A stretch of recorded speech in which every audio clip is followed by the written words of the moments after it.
ஒரு இது படிக்கிறேன் ஹிஸ்டரி டாக்குமெண்ட். 1967 திமுக முதல் முறை வெற்றி பெற்று ஆட்சி அமைக்கிறாங்க. கூட்டணியில யார் யாரெல்லாம் இருக்காங்க அப்படின்னு பார்த்தா பழக்கமான சில பெயர்கள் வருது. நாம் தமிழர்னு ஒரு பேர் இருக்கு.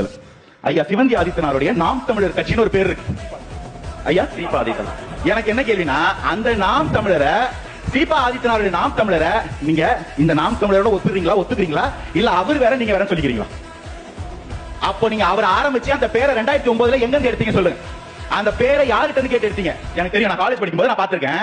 அந்த பேருக்கு ரைட்ஸ் நீங்க எங்க வாங்குனீங்க சொல்லுங்க, காணொலி கூட சொல்லுங்க. அந்த பேர் எங்க இருந்து வருது எல்லாரும் பாத்துங்க. இந்த இயக்கம் எப்ப கட்சியாக உருமாறுது?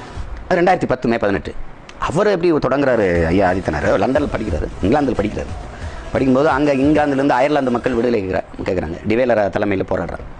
சின்ஃபைன் அப்படின்னு ஒரு இயக்கத்தை தொடங்குறாங்க, நாம் ஐரிஷ் மக்கள். அவன் அந்த இயக்கம் ஒரு பத்திரிகை நடத்துது, டெய்லி மிரர். 4 கோடி பேர் தான், 4 லட்சம் பேர், 5 லட்சம் பேர் தான். 5 லட்சம் பேர் தனிநாடு இருக்கிறான். இவர் நம்ம 5 கோடி பேர் இருக்கிற நமக்கு என்ன ஒரு நாடு இருக்கக்கூடாது இவர் நினைக்க தொடங்குறாரு.